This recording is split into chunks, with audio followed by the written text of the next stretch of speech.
Well, good morning, Leanne. And as you can see, a beautiful day it is in the mother city, and arriving yesterday to 34 degrees Celsius from a rather chilly Johannesburg. And of course, that means in all respects, it is hot in the kitchen.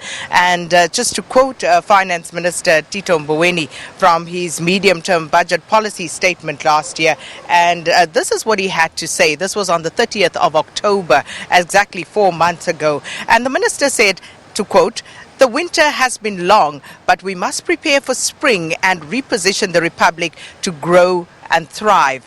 We need to plant good seeds for our country, both now and for future generations," unquote. So that was 4 months ago. Has the minister been able to plant those good seeds? Have the implementation of reforms borne any fruit? Well, this is the backdrop against which Minister Tito Mboweni will have to do a very tight balancing act this afternoon.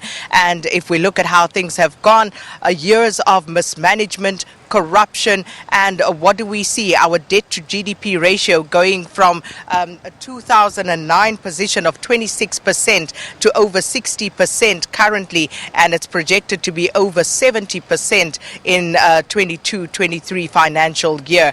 Makes for very stark reading. And then Bloomberg, they actually polled a group of economists this week, and 19 were polled. 14 of them believe that South Africa will be downgraded to junk status by Moody's, who are expected to give their assessment on our financial situation by the 27th of March this year.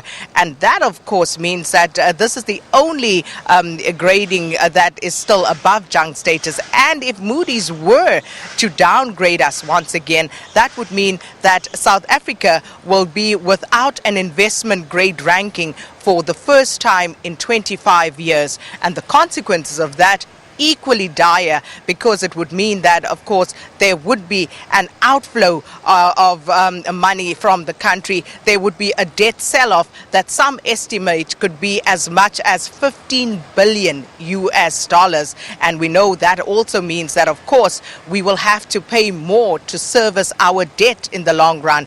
Runaway debt, some would say. And just looking at some of the other factors he needs to contend with, that's Minister Tito Mboweni. We see so many jobs being lost. The layoffs continue.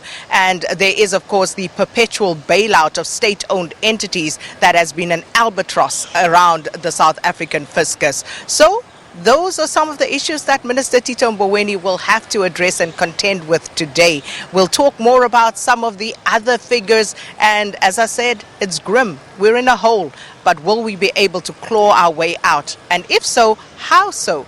Given that, as we said, if there are job losses on the cards, the tax base is shrinking, and taxation is one of the issues that the minister will also have to address.